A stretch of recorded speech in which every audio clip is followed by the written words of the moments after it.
Vladimir Putin, in a video conference or chat with Xi Jinping, of course, president of China, pledged their support to one another and further the partnership they've had through this Russian invasion of Ukraine. And Xi Jinping is walking a fine line where he's not going to be completely supportive and give a bunch of aid to Russia, because that could cause him to get a bunch of sanctions and China to get a bunch of sanctions from the rest of the world. But he also likes the precedent to be set of authoritarian powers being able to take over territories that they would like to. Here from Bloomberg, Vladimir Putin and Chinese President Xi Jinping hailed deepening ties between their countries in talks Friday, despite signs of Beijing's impatience over the wider political and economic impact of Russia's struggling invasion of Ukraine. Russia-China ties are the best in history, and their strategic partnership is a stabilizing factor amid rising geopolitical tensions. The Russian president said in the video call, Russia would seek to strengthen military cooperation with China, he said. Xi thanked Putin for sending a message of congratulations after a Congress of China's ruling Communist Party in October that handed him a precedent-defying third term in power. China stood ready to expand the strategic partnership, Xi said. Their end-of-year call, the first talk since Xi and Putin met in person in Uzbekistan in September, underscores Moscow's deepening dependence on Beijing. Putin called Xi dear friend during a portion of the meeting that was televised, and the Chinese leader responded similarly. The nation started the year with a joint declaration of no limits partnership at a February summit, and it goes on from there. Here's an interesting portion of this discussion where Putin brings up the issue of Xi Jinping coming to Moscow, come for a state visit, which is of course a sign of support when two leaders appear together and shake hands and smile and all of that in this moment. In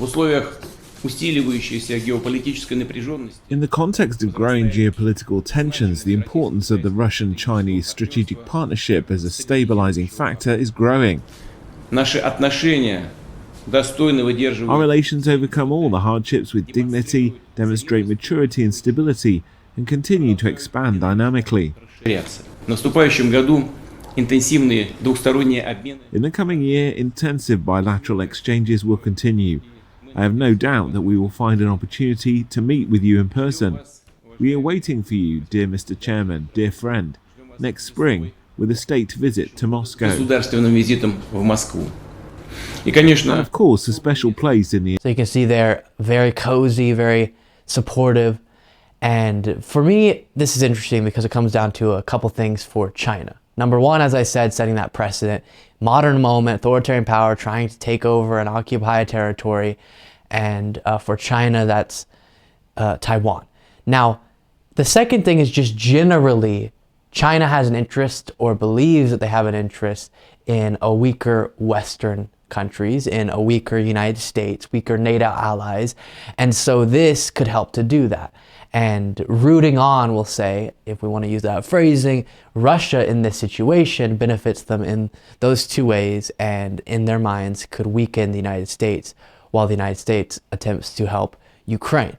But also, Xi Jinping can't go too far and cause China to get a lot of backlash in actually giving a whole lot of support that would trigger that backlash. What's interesting, though, and the last thing I'll add to this, is China and Russia are not long-term partners. They're not going to be buddy-buddy for a super long time. Right now, it's advantageous, but they're both aware that eventually they're going to have to stab each other in the back because their interests also conflict significantly. And if this partnership continues for the purpose of this moment, it'll be interesting to see how it falls apart later. Thank you so much for watching. If you want to be a part of what makes this show possible, plus get access to the full video version of the show hours before any of the clips are uploaded to YouTube, plus get a full extra show every single Saturday, you can do so by going to patreon.com/LukeBeasley. That's patreon.com/LukeBeasley, and there's a link in the description.